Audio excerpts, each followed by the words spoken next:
Teman-teman semua, sekarang di sebelah saya udah ada mahasiswa berprestasi dari teknik mesin namanya Barik Nasir. Dan teknik mesin itu berhasil sering banget juara di mobil hemat energi dan robotik. Karena kita Nah, tuh bisa buat mengolah energi terbarukan atau energi bersih, dan kita juga bisa untuk menjaga energi itu biar tetap ada.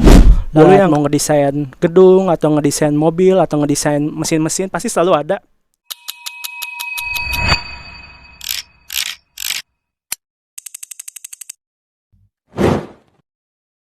Assalamualaikum warahmatullahi wabarakatuh.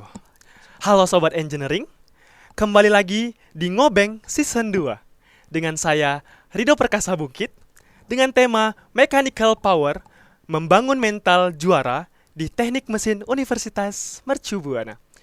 Teman-teman semua, hari ini kita akan ngebahas jurusan yang katanya keras banget, beroli banget, dan solid banget nih.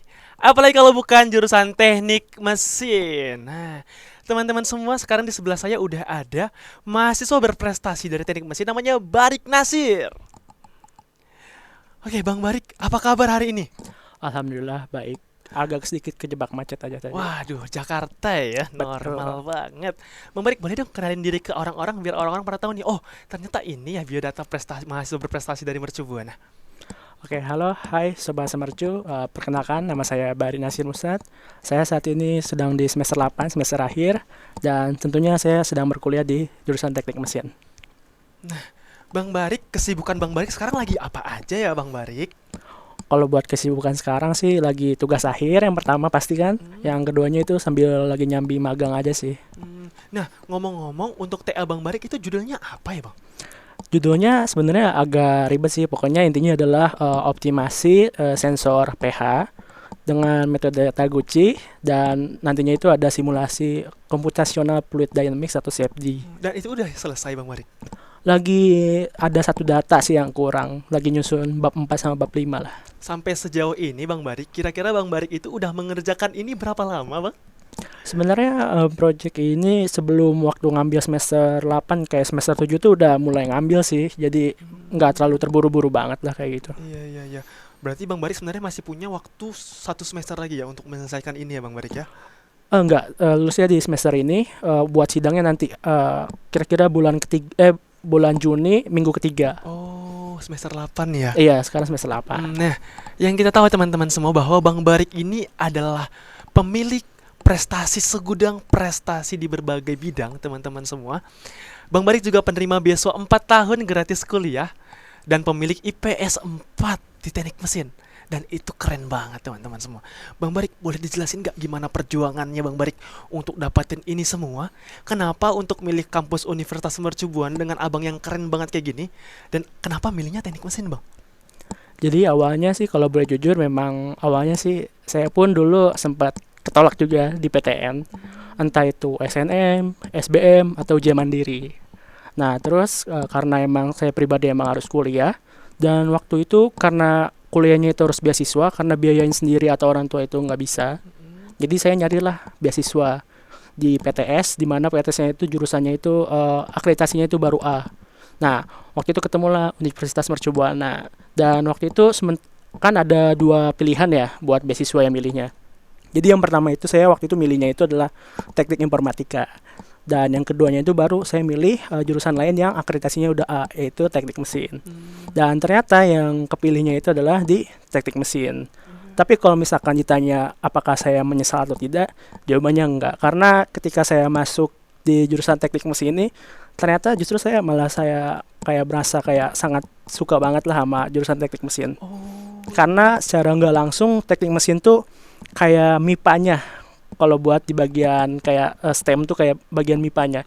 Jadi kamu bisa ke bagian robotik atau bagian konservasi energi, atau bisa ke bagian kayak coding pun masih ada kayak gitu. Jadi sebenarnya kalau bisa dibilang tuh teknik mesin tuh mother of engineering lah.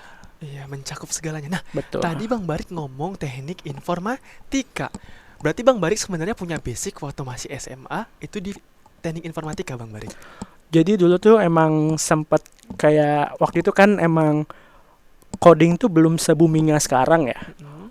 Jadi kayak dulu tuh selalu ada bilang kayak teknik informatika tuh digajinya tuh besar banget, karena kebutuhannya itu sangat banyak sekali. Betul. Nah, tapi sementara ketika di zaman sekarang justru teknik mesin pun nggak kalah dengan teknik informatika. Malah teknik mesin ini bisa terjun kemana saja kayak gitu. Mau ke perusahaan teknologi bisa, ke perusahaan energi bisa, ke perusahaan manufaktur pun bisa. Oh, nah tentang AI nih yang lagi berkembang Bang Barik. Nah, kalau ngomong-ngomong soal AI, apakah AI itu bisa nanti menggantikan engineer-engineer teknik informatika, teknik mesin dan teknik-teknik yang lain Bang Barik menurut Bang Barik? Kalau dari berita yang saya ikutin ya, ini bisa dikoreksi ya kalau saya salah ya. Kalau buat di dunia coding tentu udah mulai tergerus sih. Dulu tuh teknik informatika tuh kalau misalkan mau digaji tuh bisa 2 digit, tapi kalau sekarang tuh karena banyak layoff di dunia IT tuh karena emang udah ada AI, jadi kayak gajinya pun jadi menurun. Oh, Dan kalau buat sekarang ditanya apakah AI bisa menggantikan, jawabannya bisa-bisa aja. Tapi untuk pekerjaan yang kayak misalkan kayak kita harus emang turun tangan tuh enggak juga. Soalnya baru-baru banget nih di software kayak CAD atau Computer Aided Design. Jadi itu adalah software buat kayak khusus lah buat mahasiswa teknik mesin pasti tahu lah apa itu namanya CAD.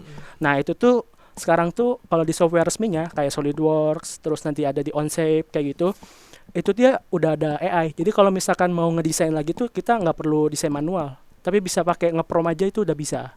Kalau di dunia IT tuh namanya tuh kalau kayak gitu tuh namanya tuh pipe coding iya, gitu. iya, iya. Jadi bisa aja sih ke depannya kalau misalkan keganti sama AI itu bisa. Nah, teman-teman semua, barusan kita ngedengar dari narasumber kita Bang Barik Nasir bahwa ternyata AI itu punya dua potensi di dunia ini, teman-teman. Yang pertama, AI itu kemungkinan paling jeleknya bisa menggantikan pekerjaan, atau yang paling bagusnya AI bisa mempermudah pekerjaan kita. Nah, tapi tetap kalian semua harus berkuliah, teman-teman semua. Kenapa? Karena cara menggunakan AI yang baik dan benar itu akan diajarkan lebih lanjut di dunia perkuliahan. Apakah benar, Bang Barik? Betul. Walaupun memang di dunia sekarang nih AI kan emang lagi booming ya, apalagi dia bisa generate foto atau video kayak tanpa watermark atau kayak gitu kan. Dan bahkan mungkin kalau tanpa kita sadari mungkin kayak kita lagi scroll reels dan mungkin kayak ada video kayak lucu banget dan ternyata kalau buat sekarang tuh kita bisa jadi nggak tahu kalau itu ternyata dibuat sama AI.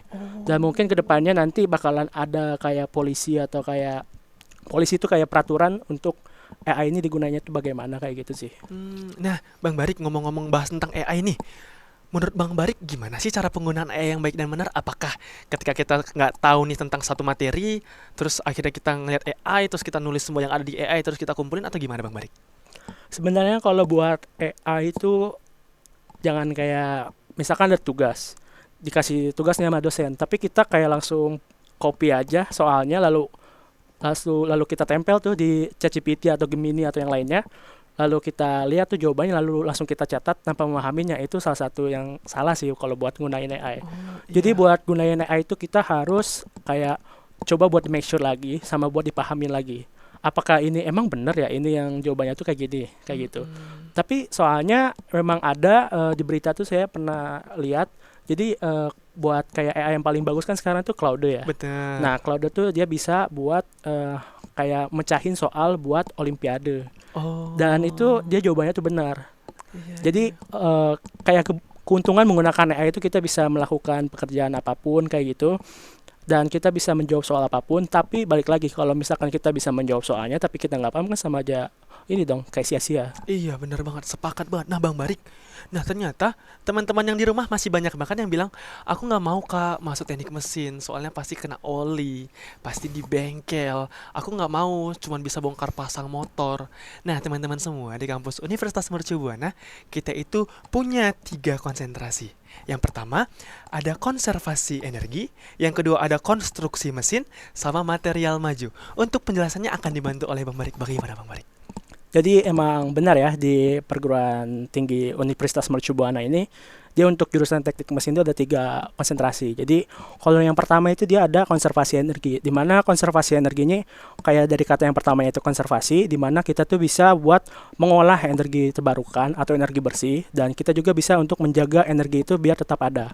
Lalu yang kedua itu situ ada yang kedua itu ada material maju. Kalau material maju tuh mencakup kayak material, mungkin kalau teman-teman tahu Tupperware. Nah, Tupperware itu sebenarnya itu dibuat dari material komposit. Di mana komposit itu bisa memiliki sifat material mekaniknya itu lebih tinggi daripada baja kayak gitu. Dan yang ketiga itu ada konstruksi mesin. Di mana konstruksi mesin itu kita bisa belajar lah kayak bagaimana kita bisa merancang suatu hal, nggak cuman kayak desain ya, tapi bisa buat kayak framework atau sistem yang dimana apakah framework tersebut bisa untuk kedepannya itu masih bisa berjalan normal ataukah tidak atau akan mengalami kegagalan kayak gitu. Nah, Bang Barik, tadi saya sangat tertarik untuk penjelasan Bang Barik dari ketiga itu. Nah, Bang Barik, kira-kira dari ketiga itu yang paling dibutuhin industri itu yang mana ya, Bang? Sebenarnya sih hampir semuanya sih, kalau kayak konservasi energi kan di dunia sekarang kan yang lagi booming itu kan hydrogen ya. Kalau buat di kayak dunia desain konstruksi pasti selalu kepake tuh, misalkan kayak di buat mau ngedesain gedung atau ngedesain mobil atau ngedesain mesin-mesin pasti selalu ada yang namanya itu mechanical design engineer, di mana dia bisa buat kayak menghitung atau mengkalkulasi kira-kira mesin ini tuh bisa kuat sampai berapa lama kayak gitu. Nah, untuk material tuh dia justru malah banyak juga sih, dia kayak sebagai riset, karena kayak misalkan contohnya kayak material seperti grafen kayak gitu, dan pasti sangat dibutuhkan sih, kayak kita bisa menemukan kayak alternatif lain nih, bahan seperti baja yang kuatnya itu seperti baja tapi dia lebih murah dan lebih gampang untuk dibuat, contohnya adalah komposit kayak gitu. Nah, berarti kira-kira kisaran gaji yang bisa didapatkan anak engineer atau lulusan teknik mesin ketika baru lulus itu kisaran berapa ya, Bang Barik?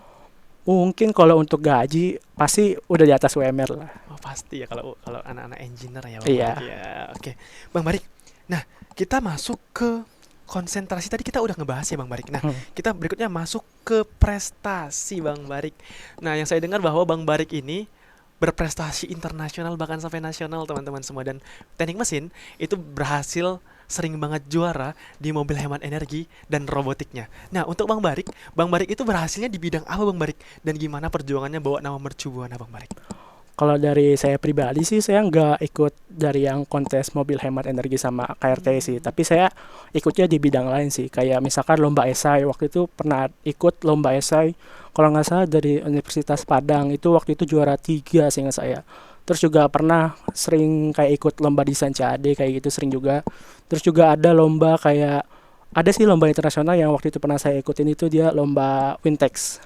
Dan itu tuh semacam lomba yang diselenggarakan oleh Innova, di mana waktu itu tuh jadi kamu kayak punya produk dan produknya itu dipresentasikan ke dewan juri, dan kayak dia settingannya itu kayak booth. Jadi kayak ada orang yang mampir ke booth kita dan kita ngejelasin ini produknya apa dan kira-kira bisa dipakai buat apa, dan nantinya di lomba itu kira-kira 3 harian seingat saya. Jadi kayak hari pertama kita presentasi ke dewan juri, hari keduanya itu hari bebas, di mana kadang pengunjung tuh datanglah ke booth kita kayak gitu buat nanya-nanya.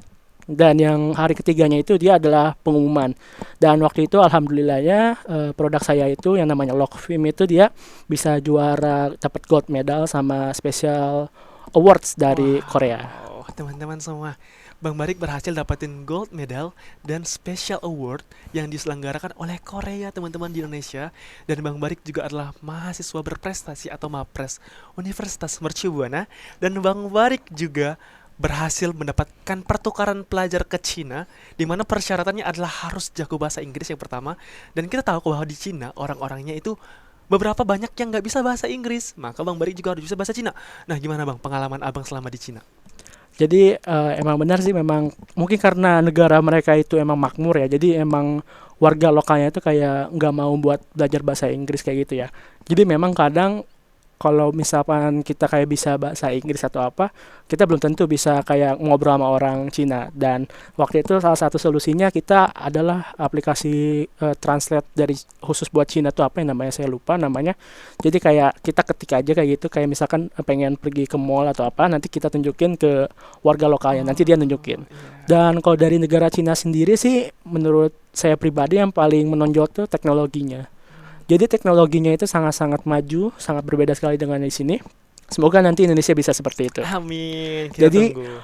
bahkan kayak hal simple kayak motor pengangkut sampah, kayak motor VR itu kayak gitu, itu di sana udah listrik. Jadi kayak hal sesimpel apapun tuh yang biasanya pakai konvensional kayak BBM kayak gitu, itu diganti pakai energi terbarukan. Udah sampai level itu ya Bang Barik ya. Dan Ya, saya lihat juga di sosial media teman-teman semua bahwa di Cina itu sudah berhasil menciptakan kendaraan online atau ojek online seperti Grab, Gojek di Indonesia tanpa supir. Itu gimana Bang Barik? itu emang waktu itu sih emang nggak nemu sih, tapi emang kalau yang dari saya lihat sih memang dari dia pakai drone ya, kayak gitu kan. Mm-mm. Dan memang di Cina sendiri itu dia kayak semua komponen elektronik tuh dia bisa dibeli secara online. Jadi kayak memang kalau dari komponen elektronik kan kayak kalau misalkan mau bikin project kan dia ada tuh yang namanya kayak amplifier atau I2C kayak gitu. Nah, di Cina tuh kayak komponen yang kecil kayak gini pun dia tuh bisa dibeli online. Jadi memang ketersediaan komponen dari part terbesar hingga part terkecil tuh di Cina tuh gampang. Karena ada banyak manufakturnya di sana di tiap daerahnya. Jadi kita kayak mau nge-build kayak semacam handphone lah atau smartwatch itu kita bisa sendiri.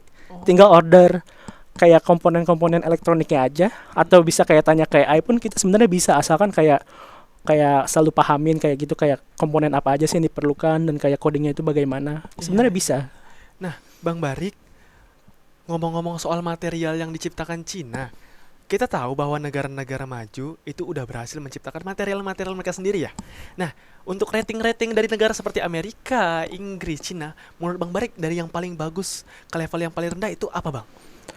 Kalau yang paling bagus sih jujur kayaknya masih China deh karena kayak waktu yang kemarin mungkin teman-teman ngikutin beritanya kayak di mana Amerika kan sempat ke Cina ya dan dia tuh bawa-bawa kayak bahasa ininya tuh CEO-nya lah ya dan dia pun ketika si Amerikanya itu kan tujuannya itu buat menawarkan ibaratnya itu barang atau jasa ya yang mereka punya makanya dia mengundang lah kayak CEO-CEO yang ada di Amerika dan hasilnya sama presiden dari si China ini yang diterima tawarnya itu saya lupa dia ada 10 atau berapa gitu yang diterima tuh cuman pengembangan kerjasama dari Boeing jadi kayak pesawat kayak gitu dan sisanya tuh kayak Nvidia mungkin teman-teman tahu yang buat kayak prosesor dari komputer atau laptop nah itu ditolak karena mereka tuh udah ya saya pribadi bisa memproduksinya sendiri kenapa saya harus kerjasama dengan orang lain kayak gitu dan makanya menurut saya sih yang paling tertinggi sih China sih tetap. Oh, berarti China udah sampai level the world ya, Bang Iya, Barik betul. ya. Benar-benar ini adalah perwakilan permukaan bumi kita nih dari Cina berarti ya bahasa paling Iya. mudahnya ya. Nah, Bang Barik, ngomong-ngomong lagi nih. Saya penasaran banget soal Cina yang berhasil menciptakan kereta api yang bisa lewat dari tengah-tengah bangunan itu gimana, Bang Barik? Itu keren banget tuh. Sebenarnya kalau yang saya sih waktu itu belum sempat ke sana ya. Waktu itu memang dari transportasi mereka itu emang dia udah kayak proper banget sih. Kalau mungkin di kita kan kenalnya tuh kayak ada KRL, Mm-mm, MRT kayak gitu kan, ada Transjakarta kan. benar. Di sana tuh sebenarnya hampir kurang lebih sama sih. Cuman bedanya itu dari keahlian dari teknologi mereka udah lebih maju. Dari mana ya mungkin kamu bisa lihat lah kayak di TikTok atau di Reels kan ada kan ya kayak kereta lewat kayak apartemen kayak gitu kan. Mm-mm. Nah, kalau dari Indonesia sendiri sebenarnya udah ada kayak KRL MRT kayak gitu. Cuman bedanya di sana tuh lebih maju aja kayak gitu. Oh, iya iya iya. Nah, tadi saya sempat mendapat informasi sedikit bahwa ketika jadi mahasiswa berprestasi teman-teman semua, ketika wisuda kalian akan berpidato di depan. Nah, itu bagaimana persiapan Bang Barik untuk itu, Bang? Sebenarnya nggak terlalu mikirin banget sih, lebih fokus ke arah skripsi dan untuk publish paper dari skripsi aja sih. Soalnya Hmm, kalau kalau buat pidato atau kayak gitu kan itu cuma bonus ya. Jadi iya. ya lihat nanti aja lah gitu. Gimana? Udah siap membanggakan orang tuanya, Bang Barik? Insya Allah Selalu siap. siap ya. Oke, Bang Barik, kita masuk ke apa sih itu M-Solver, Bang Barik? Nah, kan di setiap teknik mesin di berbagai kampus itu pasti memegang M-Solver, Solidarity Forever. Nah, Bang Barik dari kampus kita sendiri dari Mercu Buana itu gimana M-Solver ya, Bang Barik? Saya nggak terlalu ngikutin ya kalau masalah M-Solver di kampus di sini gimana ya. Tapi yang jelas ketika saya ikut kayak international short course di ITS, Institut Teknologi 10 November, di sana memang ada kayak semacam M-Solver juga. Jadi memang setiap kampus di Indonesia yang memiliki jurusan teknik mesin itu pasti selalu mempunyai namanya tuh M-Solver atau Solidarity and Forever kayak gitu. Dan menurut saya itu bagus-bagus aja sih kalau misalkan digunakannya dalam hal-hal yang baik. Contohnya saya pernah melihat waktu itu ada curhatan gitu, di mana dia tuh pengen untuk melakukan tugas akhir, tapi di kampus dia itu dia nggak punya alatnya Mhm. buat mengerjakannya. Jadi karena dia belum paham birokrasi, akhirnya waktu itu dia punya koneksi lah ke temennya yang punya kampusnya itu dia punya alatnya. Jadi kayak coba tanya ke temannya dan ternyata dikasih tahu sama temannya bagaimana cara prosedurnya untuk menggunakan alat tersebut. Jadi menurut saya bagus-bagus aja kalau digunakan dengan cara yang baik kayak gitu sih. Nah, Bang Barik tadi kan ngomong-ngomong tentang perlengkapan peralatan nih. Di Mercu Buana itu laboratorium teknik mesinnya ada berapa dan gimana Bang dalamnya? Kalau buat sekarang sih ada lebih dari 3 seharusnya, tapi yang menurut saya yang utama tuh yang pertama tuh ada yang kalau di Mercu tuh ada yang laboratorium proses manufaktur. Itu yang kedua tuh ada laboratorium material maju. Lalu yang ketiga tuh ada laboratorium komputer. Di mana laboratorium komputer tuh isinya kayak software-software kayak mungkin kayak ANSYS kayak gitu. Oh, nah, kan anak mesin itu yang paling terkenal nongkrong tuh ya Bang Barik. Nah, kalau anak mesin Mercu Buana itu teknik mesinnya nongkrongnya di mana ya Bang? Apakah di laboratorium? Apakah di mana Bang? Kalau di saya pribadi sih biasanya kalau ketemu temen tuh dia selalu kayak ya udah tiap hari mungkin kalau misalkan nggak ada kelas atau apa ya pergi ke lab pasti.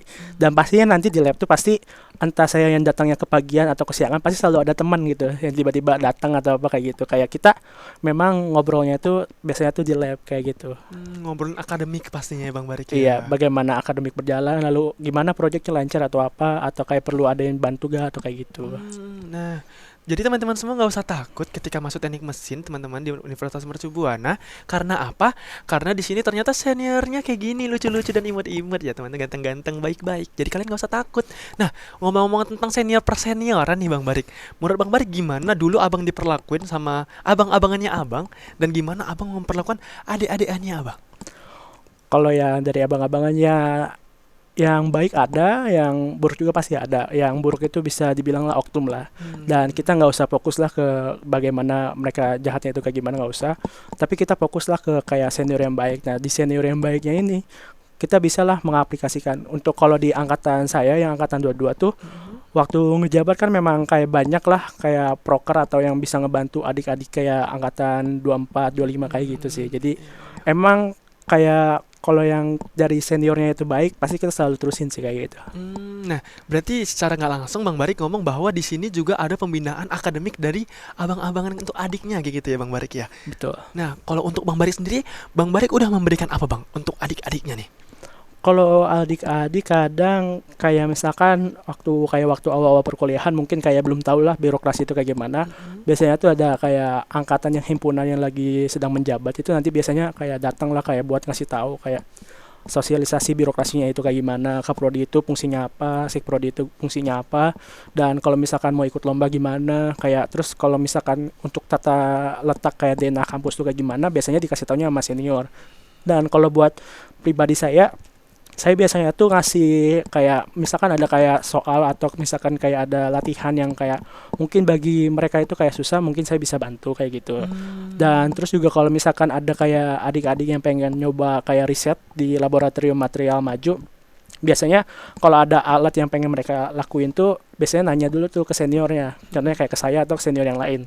Jadi kayak gimana nih Bang cara pakai alatnya? Nah itu kita kasih tahu gimana caranya. Oh, berarti benar-benar nggak ada pembulian ya Bang Barik ya, nggak ada. Gimana sih gini aja nggak tahu, nggak ada seperti itu di sini ya Bang Nggak ada. Barik. Aman berarti ya. Nah, Aman. Bang Barik ngomong-ngomong tentang solidarity tadi Bang Barik. Kan biasanya di kampus-kampus lain setiap ada abang-abang yang wisuda selalu datang, diarak mereka, diangkat-angkat. Nah, di Mercu Buana sendiri itu gimana Bang? Apakah rusuh juga atau gimana? Kalau dari arak-arak tuh pastinya selalu ada ya. Karena setiap universitas pasti selalu ada arak-arakannya. Mungkin dari saya pribadi mungkin kedepannya nanti kalau misalkan di tempat kayak tempat wisudanya itu jangan menggunakan kayak semacam petasan atau apa kayak gitu sih. Kalau arak-arakan saya rasa sih nggak apa-apa. Cuman seingat saya nanti kedepannya itu dia tuh di tempat wisudanya itu nanti di kampus tuh ada kayak hari khusus mungkin atau kayak jam khusus di mana kita kayak ngarak-ngarakin inilah si fakultas teknik ini. Jadi kayak ada untuk kedepannya itu nanti ada tempat khususnya di kampus. Jadi kayak mungkin dari kampus pribadi kayak daripada rusuhnya di luar kayak gitu, mending kayak ya udah disediakanlah tempatnya kayak gitu. Wow, teman-teman semua, dengar, mau yang nonton masih SMA atau teman-teman teknik, kita bakal disediain fasilitas seperti festival nanti kita cari tempatnya di Mercu Buana, biar kita bisa saling berisik semua antar teknik ya Bang Barik pasti Betul. ya.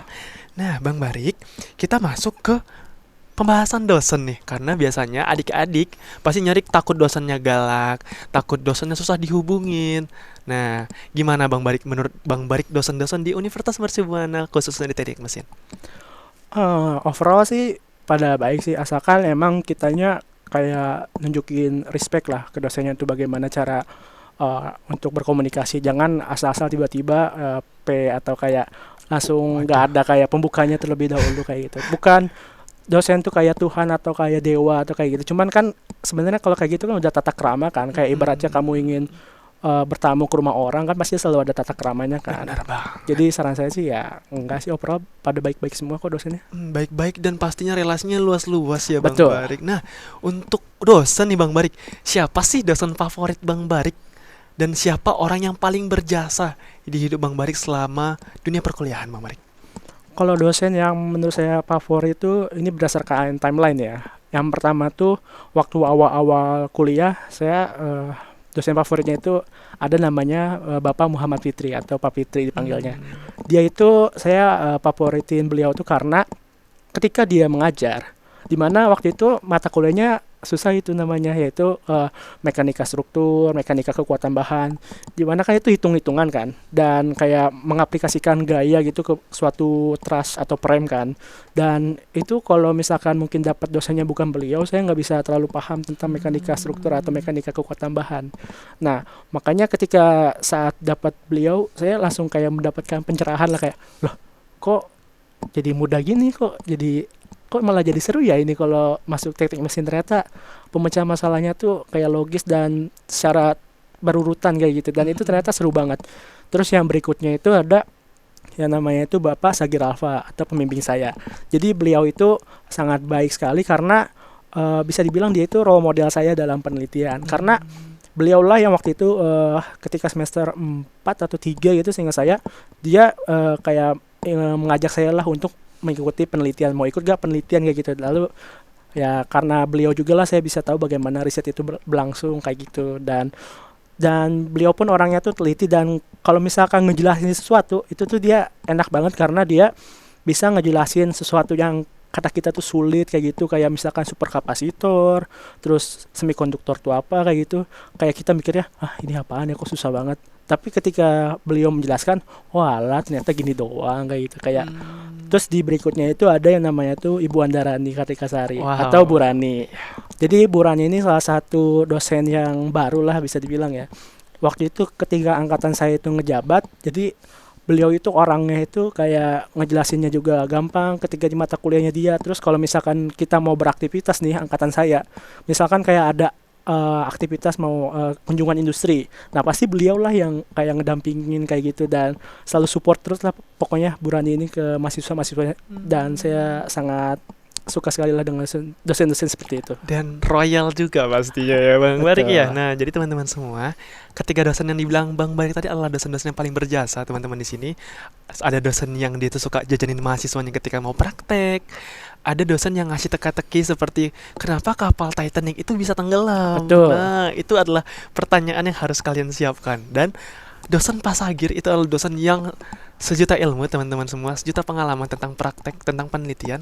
Nanti kalian juga akan bisa dibimbing sampai ke level Bang Barik seperti ini pastinya Bang Barik ya. Betul. Nah, Bang Barik, apakah kan di perkuliahan adik-adik pasti kurang tahu ya. Di perkuliahan itu ada yang namanya mata kuliah wajib, di mana itu adalah mata kuliah yang sejalan sama jurusan yang kalian ambil, dan ada mata kuliah umum seperti bahasa Indonesia, agama dan lain-lain. Nah, Bang Barik gimana pengalamannya selama ngambil jurusan yang umum, Bang Barik?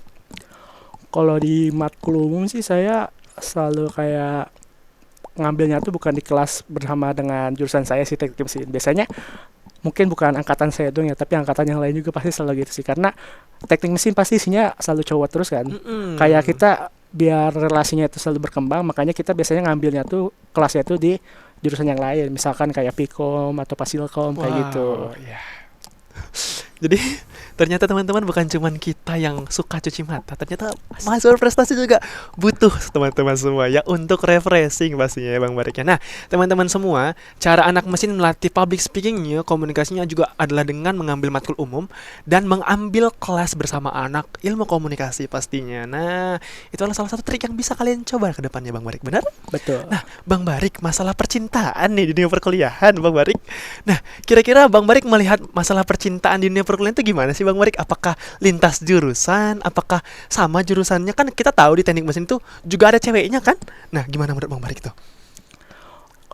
Kalau di masalah cinta-cintaan sih saya nggak terlalu ngikutin ya, maksudnya tuh kayak mungkin di jurusan kan emang selalu ada ceweknya kan, kayak misalkan ceweknya tuh pasti kayak satu atau dua orang kan Iya, benar. di setiap angkatan. Tapi buat saya pribadi sih biasanya sih nggak untuk memacari atau kayak gitu, karena kan kalau dalam satu angkatan kan ibaratnya tuh kayak kolega atau teman kayak gitu kan. Saya lebih suka untuk mencarinya di luar jurusan kayak gitu. Berarti kayak yang satu jurusan saya ini adalah sesuatu yang harus saya jaga nih, nggak boleh dipacarin nih. Ini adalah putri kita kayak gitu ya. Jadi kita ambil di luar aja. Mungkin lebih kayak teman seperjuangan lah kayak gitu. Nah, tapi cara pandang Bang Barik tentang pacaran itu bagaimana sih Bang Barik di dunia perkuliahan? Mungkin di pacaran bisa sebagai penyemangat di satu sisi, tapi di satu sisi juga bisa sebagai pengganggu sih. Kalau misalkan kayak ada hobi yang biasanya kamu lakuin waktu sebelum pacaran tuh biasanya dilakuin, tapi ketika pacaran tuh hobinya tidak dilakuin lagi. Nah, itu menurut saya tuh adalah salah satu hal yang buruk sih kalau dalam pacaran kayak gitu. Nah, teman-teman semua, cinta itu adalah manusiawi ya teman-teman semua. Jadi ketika kalian datang ke perkuliahan, jatuh cinta, berpacaran itu adalah hal yang normal. Tapi kata Bang Barik barusan, jangan sampai cinta itu mengganggu konsentrasi kalian terhadap sesuatu yang harus kalian kejar dahulu. Nah, berikutnya kita masuk ke mata kuliah favorit Bang Barik. Dan mata kuliah yang paling sulit kalian harus tahu teman-teman semua bahwa teknik mesin gak jauh-jauh dari matematika, teknik mesin gak jauh-jauh dari gambar-gambaran. Tapi tenang aja, solusinya akan diberikan.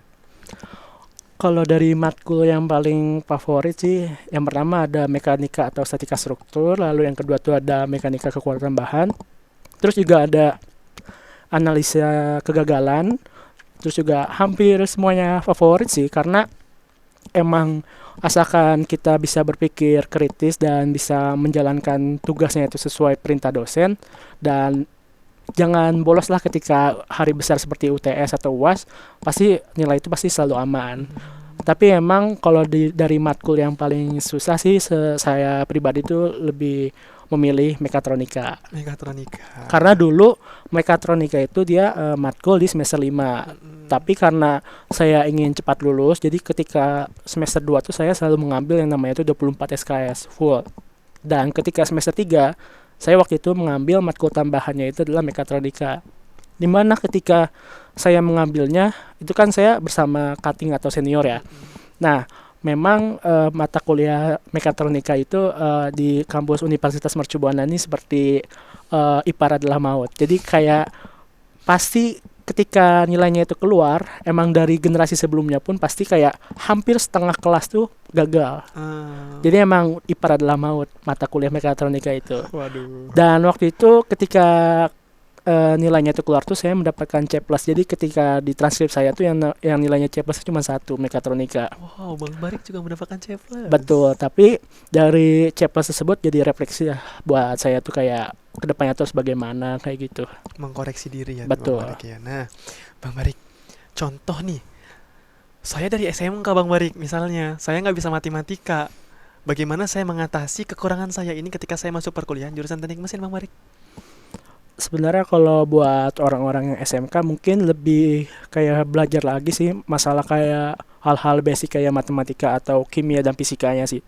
Karena sebenarnya teknik mesin itu bisa dibilang kan mother of engineering ya, ibu dari segala engineering ya. Karena ibaratnya tuh pelajaran MIPA tuh diaplikasikan atau dipraktekin di teknik mesin. Jadi semuanya tuh ada, mulai dari fisika, kimia dan matematika. Kayak misalnya contohnya kimia. Kimia itu pasti kepake di bagian kayak konversi energi atau konservasi energi, dan ada juga kayak material atau apa kayak bahannya kita biar bisa tahu tuh pakai kimia kayak gitu. Kalau buat matematika kayak buat menghitung kayak kegagalannya itu kapan kan pasti perlu matematika dan fisika ya kayak gitu sih.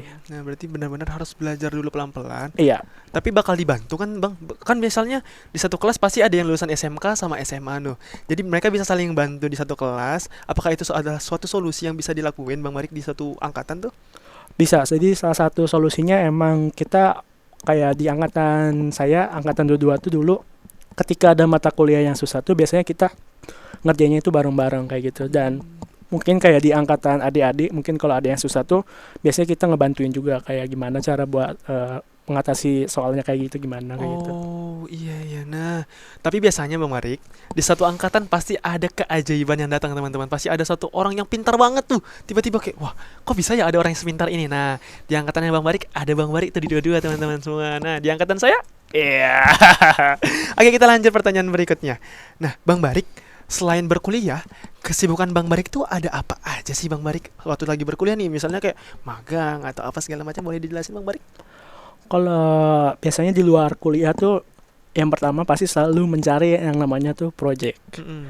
Entah itu projectnya tuh kayak diberikan nama dosen atau kita projectnya tuh ikut dari untuk ikut lomba atau bisa juga magang kayak gitu. Hmm, Kalau magang saya biasanya tuh waktu pertama kali magang itu di semester 2. magang di semester 2. Itu magang apa Bang Barik? Waktu itu memang ada project dosen kebetulan, di mana dosen waktu itu kayak ada beberapa vendor di mana dia tuh butuh mahasiswa lah untuk mengambil data, dan waktu itu mengambil datanya itu di daerah Cilegon, Banten. Dan waktu itu saya karena emang nol pengalaman, makanya saya dari awal kuliah tuh selalu gas-gas terus karena saya dulu tuh merasa menyesal sih karena ketika waktu SMA itu saya kayak oke lah rapor saya bagus tapi tidak punya kayak record kayak portofolio yang bagus, jadinya kayak pas ketika SNMPTN atau ketika melamar kayak ke ITB atau yang lainnya pasti selalu ketolak karena cuma nilai saja yang saya bawa waktu itu. Makanya ketika saya kuliah tuh waktu itu udah kayak ada niatnya lah kalau misalkan ada project atau apapun kayak buat portofolio pasti selalu saya gas, dan waktu itu kebetulan dosen saya ada project tuh buat mengambil data audit energi di Cilegon, namanya PT-nya itu Sulpindo Adi Usaha.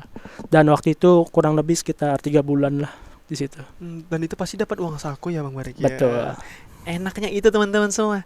Ketika kalian mau dicapekkan, ketika kalian mau bergabung dengan kegiatan yang dilakukan oleh dosen atau teman-teman kalian, maka kalian akan dapat uang saku atau uang jajan teman-teman semua, dan itu cukup untuk sebulan pastinya Bang Barik ya. Cukup. Nah, kegiatan 3 hari kalian itu bisa kalian habiskan dalam waktu 1 bulan uang sakunya teman-teman, enak banget. Nah, Bang Barik itu lebih mementingkan magang gaji kecil atau kegiatan yang di luar jurusan tapi uangnya besar?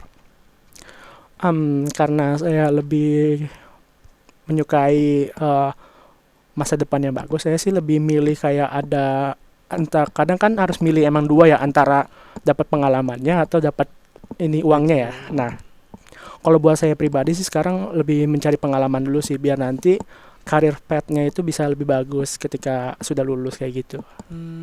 Berarti benar-benar pengalaman dulu, gajinya nanti aja aman itu. Yang penting skill dulu yang diprioritasin ya Bang Barik ya. Betul. Nah, Bang Barik, kira-kira siapa sosok motivasi Bang Barik yang sampai sekarang ngebikin Bang Barik itu terus berjuang tuh? Saya nggak akan pernah nyerah, mau saya sakit-sakitan, selagi saya masih bisa bangun, saya akan kerja. Siapa yang memotivasi Bang Barik tuh selama hidup? Kalau buat motivasi sih paling kayak dari dosen sih, kayak mungkin kayak dosen kan kadang ketika kuliah atau misalkan lagi kita ada project bareng kadang kan suka cerita masa lalu mereka kan, kayak dulu tuh saya di industri itu kayak gini gini gini kayak gitu. Nah itu kadang kayak jadi pemantik api juga buat kita, diri kita sendiri. Jadi kayak oh iya ya, jadi bisa refleksi lah jalur yang saya ambil pada kali ini tuh udah benar atau belum kayak gitu. Jadi emang kadang dari dosen pun saya bisa dapat pemantik apinya kayak gitu. Wow, teman-teman semua, Bang Barik barusan bilang bahwa kerja keras kalian itu bisa merobohkan dinding kemiskinan dan dinding kebodohan, teman-teman semua. Cari motivator kalian, cari siapa yang bisa motivasi kalian, maka kalian bisa selevel sama Bang Barik pastinya, Bang Barik dengan kerja keras. Semoga bisa lebih lah. Ya, pasti. Nah, Bang Barik, tadi kita udah ngebahas tentang di luar perkuliahan kegiatan Bang Barik apa tuh. Nah, sekarang saya mau tahu nih, setelah lulus, Bang Barik akan kemana nih kira-kira tujuannya? Kalau dari saya pribadi sih yang pertama pasti kerja dulu. Hmm, Karena dengan kerja mungkin sekitar 2 sampai 3 tahun agar bisa mendapatkan kayak semacam experience lah. Karena kan kalau buat sekarang kan lowongan pekerjaan pun kalau misalkan kayak punya pendidikan tinggi tapi nggak punya pengalaman kan sama aja bohong kan. benar. Jadi saya yang pertama dilakuinnya tuh kerja dulu. Mungkin sekitar 2 sampai 3 tahun. Ketika udah mulai paham lah kayak karir path-nya kayak gitu gimana. Jadi saya bisa pacu lah si jenjang karirnya tuh dengan S2. Jadi ketika 3 tahun mungkin atau 2 tahun nanti setelah itu saya baru mau lanjut lagi S2 kayak gitu. Tapi Bang Barik udah tahu nih mau ke perusahaan mana, udah ada yang dituju atau masih abu-abu Bang Barik? Kalau perusahaan sih ada banyak referensinya ya. Hmm. Mungkin kalau dari teknik mesin sendiri mungkin kalian bisa tahu lah kayak perusahaan selam bersih atau SLB, terus ada Halliburton, terus juga Mm-mm. ada semacam dari perusahaan FMCG kayak Astra, terus ada juga ada kayak Toyota kayak gitulah. Mm-mm. Jadi kalau saya pribadi sih itu perusahaan-perusahaan yang kayak top banget lah, pengen kerja di situ. Cuman kan kayak emang perusahaannya karena sebagus itu dan memerlukan kualitas yang bagus, Benar, kita pun kayak harus memantapkan diri dulu lah. benar. Nah, ketika Bang Barik nanti berhasil ternyata menjebol perusahaan-perusahaan besar itu, Bang Barik lebih memilih bekerja di lapangan atau bekerja di belakang layar tuh? Kalau saya pribadi sih lebih baik ganti-gantian sih. Hmm, Memang di lapangan itu seru ya karena kita bisa kayak pergi satu ke tempat yang lainnya benar. dan kita bisa mendapatkan pengalaman lebih kan. Karena orang yang di lapangan pasti selalu punya ilmu lebih lah dibandingkan orang yang di balik layar. Mm-mm. Tapi ada masanya mungkin ketika di lapangan itu merasa kayak seperti bosan atau kayak gitu. Nah, mungkin bisalah kayak sekitar berapa tahun tuh kayak kita di belakang layar dulu biar kita tahu dulu teorinya harus bagaimana. Kayak misalkan kita harus tahu lah kayak data yang bagus itu diambilnya tuh harus bagaimana metodenya kayak gitu sehingga ketika kita turun ke lapangan tuh kita bisa tahu kayak data yang harus diambil tuh yang bagus tuh kayak gini nih, jangan asal main data kayak main data yang ya udahlah ambil data aja yang penting kan pekerjaan selesai kayak gitu. Hmm. Jadi menurut saya sih pribadi mending switch aja sih biar bisa ngerasain di lapangan gimana dan di belakang layar tuh kayak gimana kayak gitu. Oke Bang Barik. Nah, Bang Barik, tapi menurut Bang Barik dari semua pengalaman yang udah Bang Barik dapetin sekarang, dari semua kerja keras Bang Barik sekarang, apakah Bang Barik udah pede nih bisa bersaing dengan orang-orang PTN-PTN lain ketika misalnya tabrakan tuh daftar di Astra semuanya atau daftar di BYD semuanya. Nah, seberapa pede Bang Barik tuh? Coba diceritain. Sebenarnya masih tergantung hoki-hokian juga ya. Hmm, Karena kan hoki itu menurut saya pribadi itu bukan kayak cuman kayak beruntung doang, tapi dengan momentum dan usaha kerja keras yang pas, jadi kan bisa jebol lah kayak gitu kan ibaratnya. Nah, saya pribadi pun waktu kemarin sempat daftar juga tuh internship di Toyota, tapi karena emang bukan rezeki saya mungkin ya ketolak. Jadi saya pribadi memang lebih baik kayak ya udahlah mungkin kalau misalkan ketolak cari dulu aja yang lain. yang Siapa lain. tahu mungkin di kedepannya tuh kita bisa di PT itu atau mungkin di Amin. perusahaan yang lainnya yang lebih baik kayak gitu. Nah, teman-teman semua, Bang Barik baru banget bilang kata-kata yang bagus banget bahwa hoki itu adalah kesempatan yang bertemu dengan keahlian, teman-teman semua. Jadi kalian gak usah percaya hoki ya. Ketika kalian berhasil dengan sesuatu yang di luar kendali kalian, kayak kok aku bisa ya berhasil kayak gini. Nah, itu adalah kesempatan kalian bertemu dengan keahlian yang kalian punya. Jadi percaya diri aja teman-teman semua. Jadi ketika kalian ditanya seberapa pede kalian dengan diri kalian, jawab 1 juta per 10. Harus sepede itu teman-teman semua. Itulah yang dilakuin Bang Barik sampai sekarang. Makanya Bang Barik bisa terus improve dan jangan cepat puas pastinya ya Bang Barik ya. Oke, Betul. Bang Barik, ngomong-ngomong soal Bang Barik yang udah lama banget nih ngerantau ke Jakarta. Nah, apakah orang tua Bang Barik itu punya harapan nitip kayak Barik, nanti ketika kamu udah berhasil jangan lupain ini, atau apa pesan-pesan yang disampaikan orang tua Bang Barik ketika Bang Barik ngerantau tuh? Kalau dari orang tua sih yang penting asalkan emang itu yang saya lakuinnya itu baik dan emang bagus buat kedepannya lakuin aja. Jadi kayak ya udah orang tua pun pasti percaya gitu dengan apapun yang saya lakukan. Jadi kayak ya udah kerjain aja terus semuanya kayak gitu. Biar nanti saya pribadi sih emang kayak kalau hal-hal yang bagus tuh pasti selalu saya ceritain ke orang tua gitu. Tapi kayak ketika ada hal-hal yang susah atau misalkan kayak saya sakit atau apa kayak gitu, biasanya saya jarang cerita ke orang tua kayak gitu. Jadi orang tua tuh taunya yang bagus-bagusnya aja kayak gitu. Sakit-sakit anaknya itu disembunyiin. Nah, dengar teman-teman, laki-laki tidak bercerita tiba-tiba masuk ke PT Astra. Amin. Bang Marik, kita punya lapangan baru tuh ternyata. Kita punya lapangan bulu tangkis, kita punya lapangan football, mini soccer yang udah standar FIFA katanya. Nah, apakah Bang Marik sudah menikmati fasilitas yang diberikan Mercubuana? Jujur belum pernah nyoba sih, cuman tertariknya di itu sih, di yang bagian bulu tangkisnya itu. Oh, bulu tangkisnya karena benar-benar tertutup ya Bang Marik ya. Iya, Jadi kita mukul bolanya nggak terbang. iya, nggak ketiup angin lah ya. Iya, dan udah ada kamar mandinya. Jadi ketika kita berkeringat selesai, kita bisa langsung mandi di kamar Iya. mandinya dan bersih banget yang Bang Marik, wangi, harum. Nah, teman-teman semua, salah satu pertimbangan yang bisa kalian pertimbangkan ketika mau masuk Mercubuana adalah ingat, Mercubuana punya lapangan mini soccer yang kampus lain itu tidak punya, teman-teman. Dan anak-anak mesin biasanya itu mengadakan spar dengan teman-teman angkatan atau teman-teman jurusan lain. Dan itu kita nggak bayar ya teman-teman semua, karena ini fasilitas kita. Benar Bang Fasilitas Marik? kampus. Nah, Bang Marik selama di kampus apakah sebel dengan fasilitas yang ada atau cukup bersyukur? Bagaimana Bang Marik? Kalau dari saya pribadi sih cukup bersyukur ya. Cuman mungkin kedepannya dari segi laboratorium mungkin ya di bagian tekniknya itu lebih ditambahkan aja sih. Kayak mungkin kayak laboratorium buat scanning elektron mikroskop atau SEM itu mungkin kayak universitas lain mungkin kayak jurusan teknik mesin atau fakultas teknik itu pasti selalu udah ada gitu, pasti di satu gitu minimal di universitasnya. Tapi di kita kan masih belum ada kan. Mungkin harapannya kedepannya itu bisa ada juga lah. Terus juga ada laboratorium kayak misalkan CNC kayak gitu, atau laboratorium kayak yang ada isinya itu ada injection molding kayak gitu, mungkin kayak hal-hal basic lainnya mungkin bisa dimantapkan lagi lah gitu buat Universitas Mercubuana. Karena biasanya kan kita walaupun memang kesannya tuh kayak laboratoriumnya gak lengkap, tapi kita tuh punya yang namanya tuh MOU, jadi kayak punya kerjasama dengan kampus lain atau fasilitas yang lain, jadi kita bisa memperoleh kayak laboratorium tersebut dengan cara kerjasama dengan kampus lain kayak gitu. Nah, teman-teman semua, mungkin Bapak Ibu yang mendengarkan, Bapak Ibu pengurus Mercubuana yang mendengarkan keluh kesah dari Mapres kita, mungkin bisa dipenuhin agar kedepannya adik-adik kita bisa lebih leluasa untuk menyumbang prestasi, menyumbang proyek dari teknik mesin ya Bang Marik. Nah, Bang Marik, saya mau nanya nih terkait tentang proyek-proyek yang udah ada. Apakah proyek ini itu nanti yang Abang bikin itu bisa dibawa ke perusahaan baru? Misalnya nih, Abang masuk ke Astra nih Bang, amin-aminnya nanti. Nah, apakah proyek-proyek yang Abang bikin sekarang ini akan bisa dikembangkan di perusahaan itu, atau malah yang Abang bikin sekarang itu cuman jangka pendek aja, yang penting berprestasi di saat ini aja? Bagaimana Bang Marik?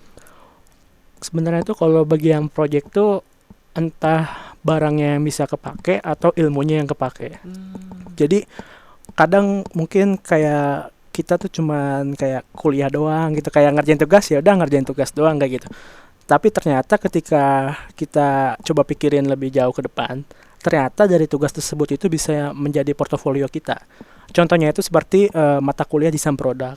Nah, kalau buat sekarang kan desain produk itu ada dua ya, desain produk 1 dan desain produk 2 ya. Di mana desain produk 1 tuh kamu akan mencoba untuk merancang suatu mesin atau alat yang nantinya ketika sudah selesai di desain itu, nanti alat itu bakalan dibuat di desain produk 2. Nah, jadi saya percayalah ketika kadang kita tuh jangan kayak cuma mikirin sebagai kayak nilai minimumnya saja, tapi kita harus kayak mikirin, oh ternyata si tugas ini tuh bisa jadi buat portofolio loh gitu ke depannya. Contohnya kayak misalkan mau mengelamar yang contohnya tuh seperti mechanical design kayak gitu. Mechanical design kan harus adalah portofolionya kayak emang kamu pernah desain apa aja kayak gitu, pernah simulasi apa aja kayak gitu, dan itu sangat penting sih. Jadi kadang walaupun produknya nggak kepake, ilmunya pasti kepake sih, entah di kemudian hari. Ada gitu ya, Betul. juga ada. Nah, teman-teman semua, Bang Marik, pasti ketika kita kerja di laboratorium, kita lagi ada project, otomatis kita begadang Bang Marik. Nah, bagaimana Bang Marik itu mengatasi bisa bangun pagi tetap berangkat kuliah ketika lagi banyak project? Dan teman-teman Bang Marik biasanya yang suka nongkrong nyampe pagi itu gimana Bang Marik? Mungkin bagi orang-orang yang sedang nongkrong itu mungkin dia belum tersadarkan aja. Oh ya, Semoga nanti oknum-oknum tersebut bisa sadar lah. amin. Nah, Karena lebih bagusnya prioritaskan dulu akademik dulu. Dan tentunya kalau misalkan udah lulus juga ya terserah kalian mau nongkrong atau apapun sampai pagi kan nggak apa-apa. Yang penting kan udah lulus kayak gitu. Iya. Kalau Bang Marik gimana Bang? Kalau lagi begadang kayak gitu harus masuk kelas? Biasanya sih karena emang itu udah kewajiban ya, konteksnya prioritas utama gitu. Jadi ya udah pasti selalu bangun walaupun kayak begadang, kayak misalkan kayak buat laprak atau laporan praktikum tuh kayak deadline-nya besok nih. Ternyata terus kita harus begadang nih. Tapi karena yang namanya kewajiban itu harus dilaksanakan kan. Intinya jangan terlalu disepelein lah, kayak mungkin kayak absen gue masih aman nih buat nggak masuk, ya Iya. udahlah nggak usah masuk aja nih kuliah hari ini. Ternyata kedepannya ada kayak suatu kejadian yang nggak terduga dan akhirnya dia nggak masuk, dan akhirnya yang dimana absensi itu harusnya 75%, dia udah 75%, udah di ambang batas, ternyata gak masuk lagi, jadinya 60%. Dan Waduh. akhirnya dia nggak bisa ikut UTS atau UAS. Puas. Jadi jangan nyepelein lah kayak absensi kayak gitu. Jadi sebenarnya hal yang menghancurkan kita adalah terlalu menyepelekan semuanya ya Bang Barik ya. Betul. Nah, Bang Barik. Nah, kira-kira ketika kita mau mulai awal untuk sampai ke tahap Bang Barik ini, kita harus mulai dari mana dulu Bang Barik? Sebenarnya kalau dari awal tuh yang pertama tuh kalau misalkan buat kuliah ya, tips buat kuliah dulu ya yang pertama. Intinya kan buat penilaian tuh kan udah waktu awal tuh ada yang namanya kontrak perkuliahan kan. Itu dijelasin kayak 40%-nya itu nilainya UAS, atau terus kayak 30%-30%-nya 30%-nya itu misalkan tugas, yang 30%-nya lagi UTS kayak gitu. Jadi kayak karena dosennya udah ngejabarin, nah harus dicatat tuh kayak jadi penilaian paling besarnya tuh dari UTS sama UAS. Jadi jangan sampai lah nilainya tuh jeblok atau kayak main-main kayak gitu.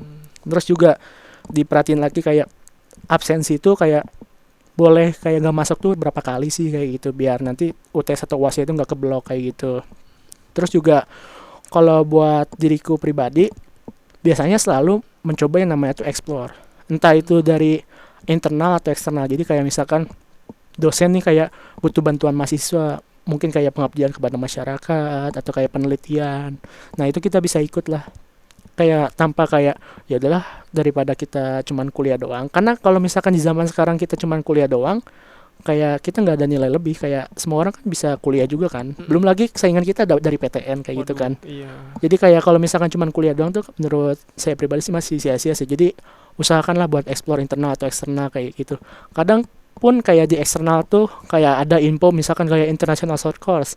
Kayak waktu itu saya pribadi pernah dapat di Instagram nemu dari ITS tuh sedang membuka pendaftaran tuh international short course, dan ternyata dia tuh dibayarin. Jadi kayak mulai dari akomodasi dari yang di Surabayanya, dan kayak hotelnya pun buat tempat tinggal sementara pun dibayarin. Jadi kan kurang enak, apalagi kan kita cuman kayak bisa kayak ya udah coba daftar dulu aja, dan masalah kayak biaya perjalanan untuk ke sana kan bisa nyoba buat bilang dulu ke dosen. Kadang kan kayak curhat dulu ke dosen kayak, "Pak, saya keterima nih di bagian short course di sini, kira-kira gimana ya Pak?" Nanti biasanya tuh dosen tuh bakalan ngebantu kayak ya udah nanti karena emang ini karena buat kampus juga kan, bikin nama kampus naik kan, pasti kampus tuh selalu ini ngebantu. Support ya Bang ya. Iya betul kayak gitu. Bang Barik pernah keterima di acara pemerintah, di event yang diadakan oleh pemerintah namanya MSIB Bang Barik. Apakah benar? Nah, seberapa jauh MSIB itu ngerubah hidup Bang Barik sampai sekarang? Jujur dengan ikut event dari eksternal kayak gitu kadang gimana ya, bikin saya pribadi tuh kadang kayak kalau kayak saya lagi kayak ngerasa di atas, kayak wah gue keren banget nih, kayak bisa ngejuarain ini, dan ternyata ketika keluar lah ternyata gue belum ada apa-apanya nih, kayak masih biasa aja dibandingin sama orang lain.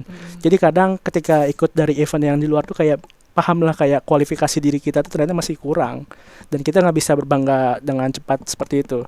Tapi di satu sisi juga ketika kamu mengikuti event di luar, kayak wah ternyata gue bisa juga ya ikut event kayak gini ya, kayak setara dengan PTN ya secara nggak langsung kan kayak gitu. Dan itu bikin kayak percaya diri kita jadi meningkat, kayak ya udah kalau gitu kita harus kerja keras juga kayak gitu. Dan waktu itu ketika MSIB waktu itu kan semester 5 atau semester 6 ya, lupa.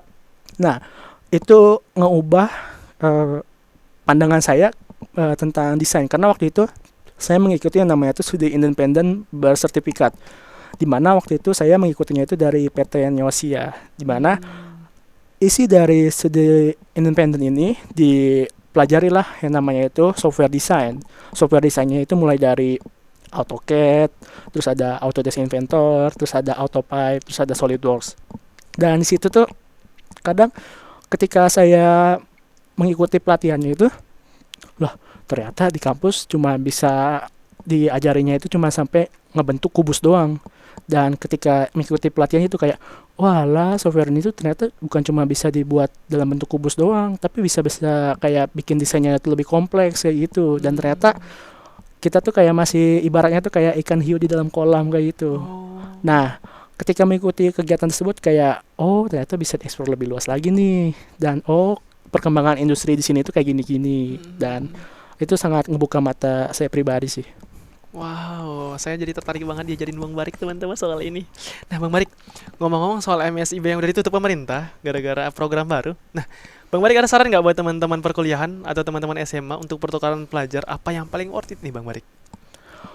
Kalau buat mungkin kan dulu ada yang namanya tuh platformnya itu namanya Kampus Merdeka ya. Mm-mm.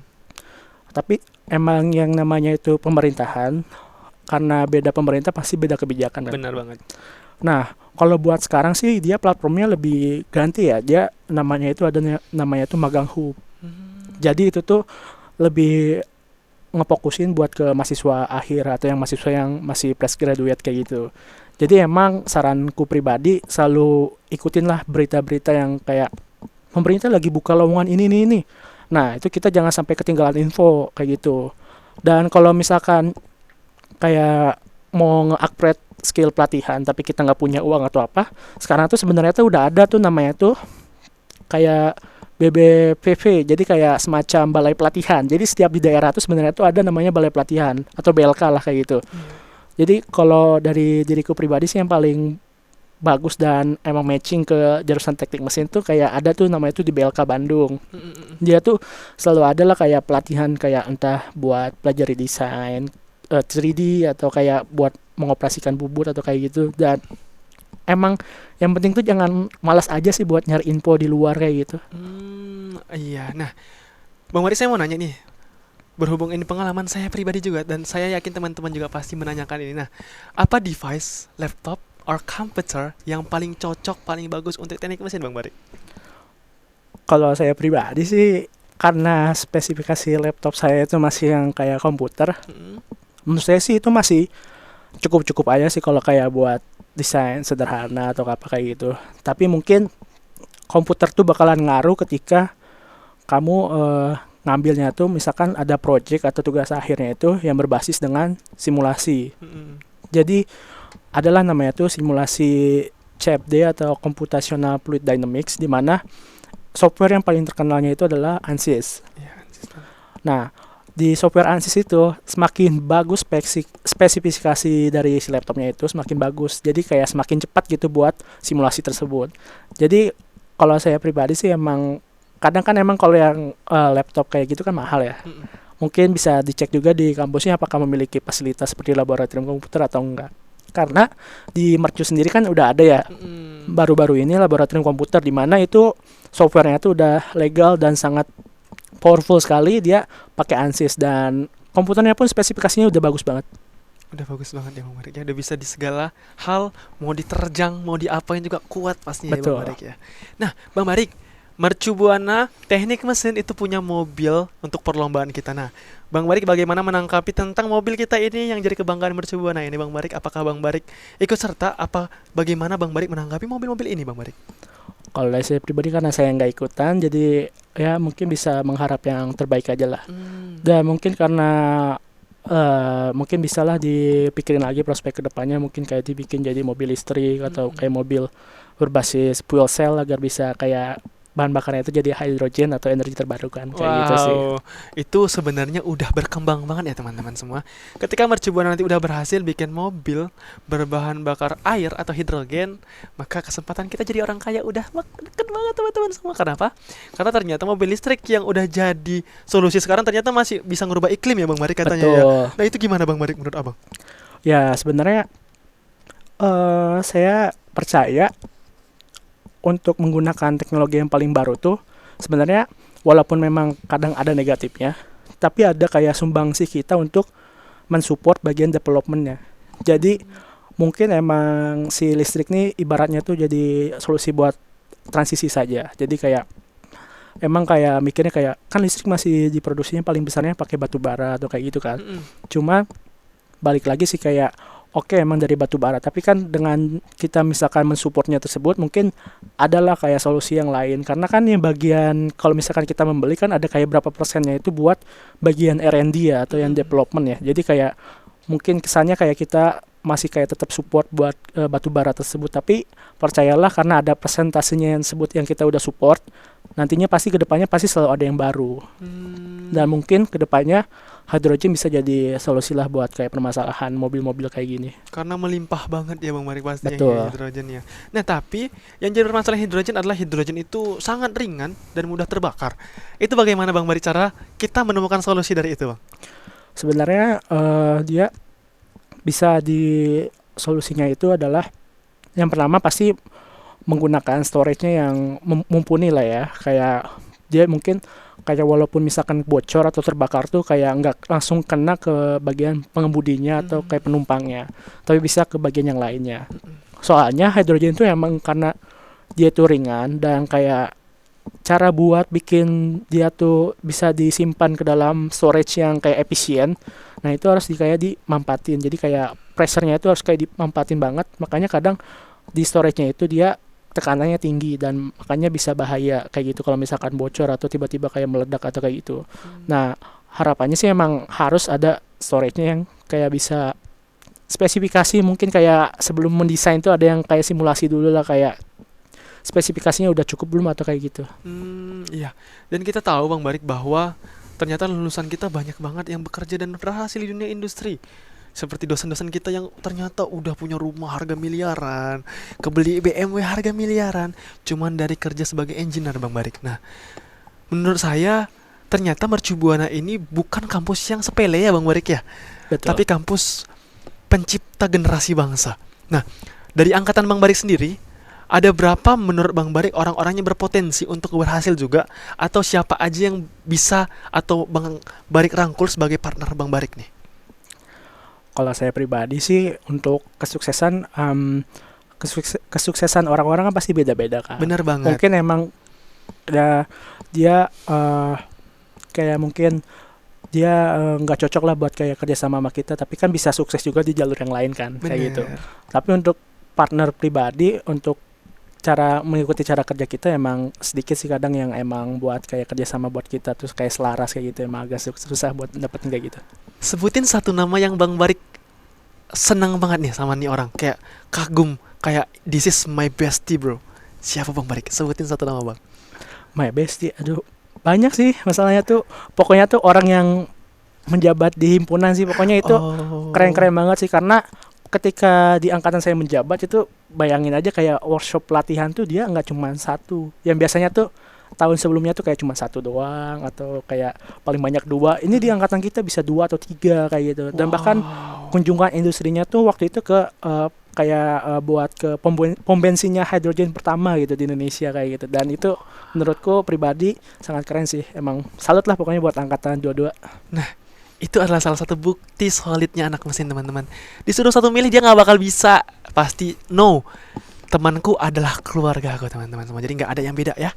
Oke Bang Barik, untuk penutupan mungkin pertanyaannya, apa pesan untuk adik-adik yang akan masuk Mercu Buana atau adik-adik yang udah ada di Universitas Mercu Buana di Teknik Mesin Bang Barik? Kalau buat pesan buat yang mau masuk di Teknik Mesin Universitas Mercu Buana sih, jangan takut lah ke bagian kayak untuk melihat kayak ilmu bagian STEM atau Science, Technology, Engineering, Mathematics, karena walaupun memang kayak kesannya susah, tapi saya pribadi sih yakin sih kalau misalkan kamu mampu menguasainya pasti kayak ada rasa kepuasan pada diri sendiri lah. Kayak ternyata bisa ya buat belajar ini, ternyata nggak sesusah waktu yang dulu ekspektasinya tuh saya pikirkan gitu. Dan untuk bagian untuk adik-adik mungkin ya, jangan lupa untuk kayak mengasah bagian soft skill sama hard skill sih.